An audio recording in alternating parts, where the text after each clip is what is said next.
Welcome everybody to Poke Battle Network. I am Silph. And I'm ShadowPrime 34. And this is the PokeNews. We've had Poke Battles out in Arlington. We have Silph updates, but you know what we had, ShadowPrime? We had a Community Day weekend just this past weekend. How'd your Community Day weekend go?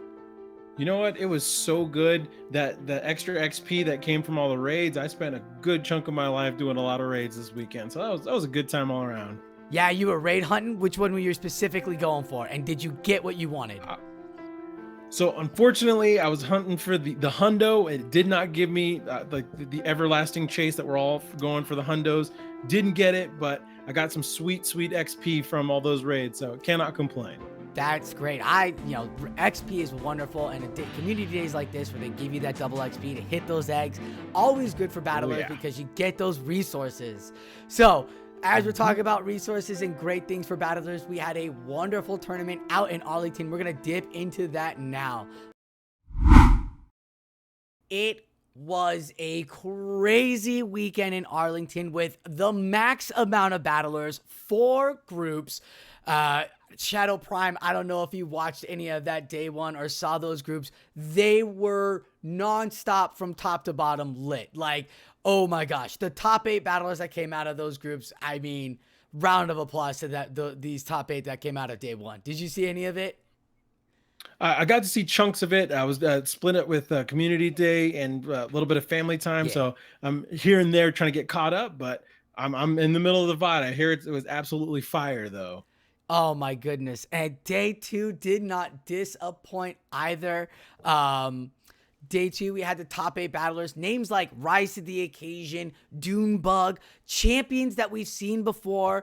It's Axon, Arrow, top tier battlers, hometown heroes in BDR and Chemcoop. Like this final 8, this top 8 was just one of those really good feelings. And I'm so glad Arlington was the last tournament that we got before we went on this break here. And we are going to see as Dunebug was knocked down to the losers bracket by Bibblicious. So Bibblicious sat in the finals waiting to watch Dunebug fight his old buddy Rise to the Occasion and then get back into the grand finals to fight Bibblicious again. It was an incredible matchup, and we're going to see the final matchup between Dunebug as Bibblicious as the bracket had been reset, and we're going to watch how they play it out. So let's see how Dunebug versus Bibblicious goes.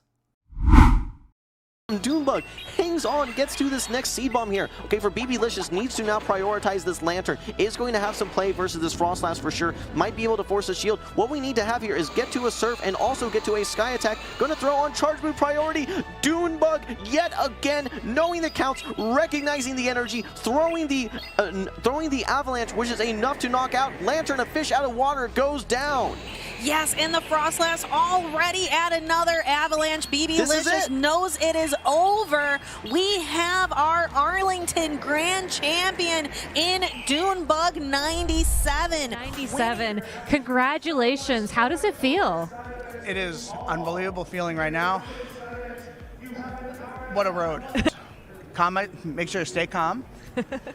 Try not to get in my own head and just focus. Congratulations to Dunebug 97, absolutely just crushing competitors. The skill is definitely there. The plays, like I've said before, really leaning into the Pokemon tagline, gotta catch them all with all those catches, so good. But also we gotta talk about Dunebug's lineup. Like we got the Noctowl, we got the Trevenant, Swampert, and Obstagoon and Registeel, but Frostlass, that's such a good Pokemon to use. I've been hunting a shining one, especially with the winter event that's been going on. But Frostlass is such a good Pokemon. Really can get to those avalanches really quick. And those Shadow Balls can play with some of the toughest Pokemon out there. So that was good. Brought it on in every single battle. So Dunebug came to battle, not to play. So. He did. No, he definitely brought that Frostlass everywhere. That's absolutely right. Like, he killed it. He did wonderful with that. Showed display of why Frostlass is such a dominant Pokemon. And with that Frostlass and Obstagoon and Registeel and Bibblicious, who knocked Dunebug out. You knock someone out, you feel really good, and you got to see him again. and you just can't get your footing right. Like, it just couldn't happen for him. Dunebug was just on point. I haven't seen such great battling in that macro play in so long, and it was beautiful to see Dunebug exploit that. So well done to both battlers, as they're gonna go to Yokohama, dude. They're joining the rest of the NA battlers out for Yokohama World Finals and a chance to be the next world champion, like our good man Dancing Rob is. Dancing Rob is the champion, just like Ash Ketchum is. So who's going to claim that title next? I'm excited to see who's going to get it. We're going to have a new Ash. We're going to have a new champion by the end of 2023. So get ready, everybody, as PlayPokemon is giving us the best. But you know what else is great about this tournament? We saw a lot of amazing Pokemon. I want to take a look at some of the top 12 Pokemon that we saw there, Shadow. I'm taking a look at the Pokemon here.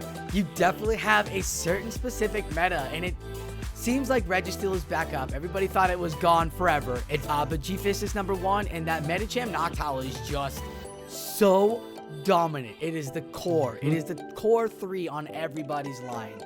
All honest, it's such a deadly core. I absolutely love that. I'm also a really big fan of Swampert. Like, I love how fast it gets to those Hydro Cannons, and that Hydro Cannon is such a dangerous move. It gets there so quick, it hits really hard. But these are a lot of really good Pokemon. Honestly, if you're looking at some good teams, like I don't know what to do in TBL. Like, these are some good cores to look at. So to play against these Pokemon and the Frostlass too, like battlers, you can find at least 4 Pokemon here and then fill in the what you need to with others around, and that is the beauty of this new season. I'm really loving this. Absolutely. And then with the buff to wing attack too, Noctowl is just kind of, it was already up there in the play Pokemon meta, and now it's just shot up, and like it's such a good versatile Pokemon. And just like you were saying in the Toronto, Umbreon is just like two tanks just hitting each other, just back and forth. So like that's tough, but it's really nice to see, like, I've got my core, and then I can bring a little bit of spice in here too. Just like that, this Pokemon will do its job. So we're going to look at the upcoming matches now, as Arlington is our last tournament for this year. So we are going to say goodbye to play Pokemon tournaments for the year. It was so good.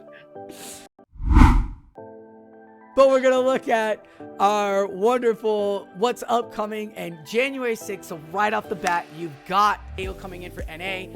EU's coming out on the 21st. We're going back to Liverpool. So going to see that wonderful England crowd. I wonder if our good friends from London's Finest will be showing up, all that fun stuff.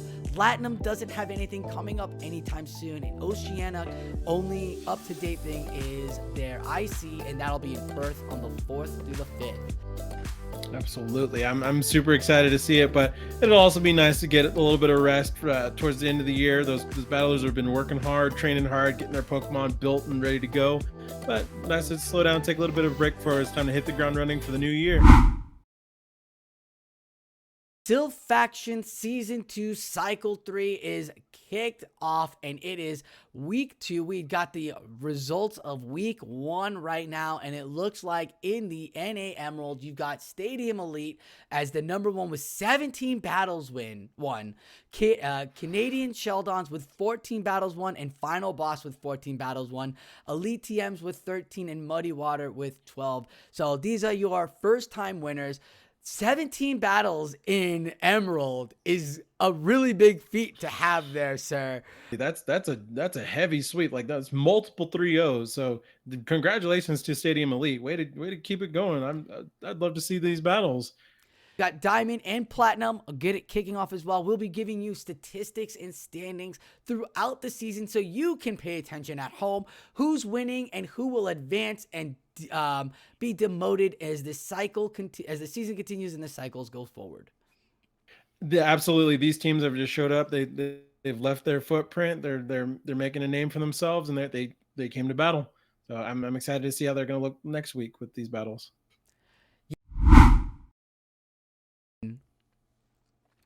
Silph Season 5 is kicking off this January, and ShadowPrime, are you excited for the new season of Silph? I am so excited that they took a little bit of a break to kind of reset and figure things out. And honestly, we've just been doing like these little fun tournaments. I'm ready to get back in there and like hit the grindstone and get back into battling. I'm so excited. I'm so excited too. And with that, they've got a new ranking system that they just came out with the new season. They've got a ton of new rules going on with death wins as well. So be sure to tune in to what is happening this week in Silph, as PvP Steve and Silph are working together this week to give you all video of all the up-to-date news and TO information for this season. And for this season, I'm really happy about it. It's a round system. And what that is that throughout the season, you're going to be going through waves, and each wave is going to consist of 2 different metas, and you'll have the certain amount of the wave time. So it's a total of 2 months in this wave to complete 2 tournaments of these 2 metas. Don't have to force it. Can take your time to learn your meta. So this is wonderful. As battlers, there's so many metas out there that it's nice that we get a meta that, we can take a second, do our battle, and then go and jump into the next meta if we're feeling that good. But they're doing the ranking system in rounds now. So it is not whether or not you win, it's whether or not how many rounds you complete. So you can only be given a certain amount of rounds. So 40 rounds is given during every wave. So in those 2 months, you're given 40 rounds. And a thing that you need to be aware is that you cannot just do a round and then dip. So if you join a 7-round tournament and you leave after 2 rounds and that 7-round tournament concludes, you are going to be deducted 7 rounds from your 40-round pool, even though you only played in 2. So that is a huge factor. Be aware of that. I pay attention to the rankings that, like, the tournaments you're joining and signing up for and are doing as practice for remote and stuff like that. Because if they end up concluding and staying ranked, you could lose rounds, and that could affect your card later down the line in the wave. So be on the lookout for that. Be aware of that. ShadowPrime, how do you feel about a round system like that? Honestly, I'm 100% okay with that. I mean, it's like I said, I'm still relatively new to like the ranking system, but either way, I still like it. So I'm just excited to get back and battle again. That's what I'm pumped about. But it's also nice that people, like, especially as we're getting back into the in-person things, where people are joining the a tournament and then they're like, oh, I don't want to do this anymore. Like, that's going to impact their card. So if you're trying to claim glory and claim the higher ranks above ace and all that, don't leave rounds. Yeah. So now we're going to take a look at the wonderful world of GBL.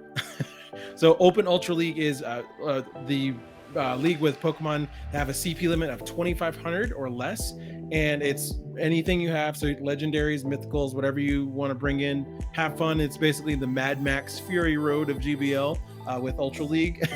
So whatever you've got. Then we've got the Ultra League Premier Classic. So this is nothing that's been powered up with an XL candy and no legendaries or mythicals. So with the buff to wing attack, my everyone's favorite fire starter Charizard shot up in the rankings with wing attack. I've been doing a lot of Ultra League Premier Classic battles. Almost every single team I've seen has had a Charizard. Got a little frustrated with it, so I just built an anti-Charizard team, and that consisted of Empoleon with the Waterfall, Hydro Cannon, and Drill Peck, Gyarados with Dragon Breath, Aqua Tail, and Crunch, and finishing up with a Swampert with Mudshot, Hydro Cannon, and Earthquake. So it's done okay, not the best in the world, but whenever I see a Charizard lead, I'm like, "Ooh, buddy, you're mine. You are mine." And you're not worried about grass typing at all, huh? Oh, if they have a Venusaur in the back, I just top left, because that's a win. Just to kind of like figure out like what teams are working, what Pokemon are also like really good contenders, and just kind of like building around like what the I like to call the meta darling, the one that's like shot up there, like that everyone is using, like what Pokemon can beat that, and what Pokemon can stand on its own against the counters to that. So I'm so excited for Holiday Cup. I think Ultra League is fine. It's great. It's wonderful. Different Pokemon. Hooray for Alligator. But go away. Holiday Cup can't get here faster. I love it. Holiday Cup is grass, normal, electric, ice, flying, and ghost type Pokemon. So expect your Frostlass. Expect your Frostlass. Oh, boy. Absolutely expect your Frostlass. Pokemon are just coming out of the woodworks, like Aurorus. I did not take the time to invest a good one when it was around, so I'm kind of kicking myself for it now. But it's going to be it's number one on PV Poke, and I think everyone is going to have that on their team. That's going to be the meta darling. So be prepared to bring some fighters if you can, sneak some fighting moves in there, or anything that can counter that rock and ice type. So. Yeah, that's going to be interesting. I know Vigoroth is a top-tier fighter counter user. That's always been a prominent aspect in these cups, especially when you have something like Frostlass there. So thank you for that. GBL, again, will be bringing your Ultra League and Ultra League Classic, ending this Thursday on December 22nd, and then kicking off next week, starting December 22nd at 1 p.m. Pacific time. You have Ultra League and Holiday Cup Great League Edition. So get it together, Great League people. We got one more week, and then it's gone for till half of January. Here at PBN, we always want to make sure that you are educated and know where all the best places to get your battling information from. And 3 stations that bring up amazing podcasts are right here that we play on Battlers Radio as the Pokeball turns. Beginner to Winner BTW podcast and Roundtable Chat Hot. I think have you heard of this Roundtable Chat Hot, ShadowPrime? They're pretty funny. They got some good stuff. Sounds familiar. They got lots of puns, but yeah. Yo, these punny dads, if they aren't dads already, they are prime dad material. There's ShadowPrime dad material. You got me. But these three radio stations are wonderful podcasts for you to listen to and help your battling skill and keep you up to date on weekly information on what's going on in the Pokemon Go world. And not only that, you guys dip in on the Scarlet and Violet world as well. Absolutely. The game's been so much fun. And on the radio station here for Poke Battle Network. So tune in throughout the week as we will play all 3 of those stations. Yeah, definitely. We love to say the rising tide raises all ships. So go check them out. They're absolutely great. That has been an amazing weekend of battling and information indeed. ShadowPrime, what did you like about this last previous week? I tell you what, like these battlers that show up for these PlayPokemon tournaments, they show up and they just show off. Like they've got some incredible skills, having fun while doing it.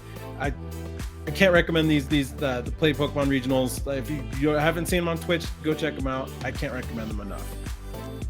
Absolutely. And with top tier battling as well, the Silph factions, I'm just so excited to have it back. It's such a team organization there. So excited that we're going to see the charts as it's going up and the new seasons of Silph as well coming through us. Absolutely. I'm so excited to see Silph. Like I've got the itch again to do some Silph meta. So I'm ready to go and see if I can keep climbing in those ranks. So I'm excited about the new season starting up in January. Thank you all for watching the PokeNews today. I am SosaFlow. And I'm ShadowPrime 34.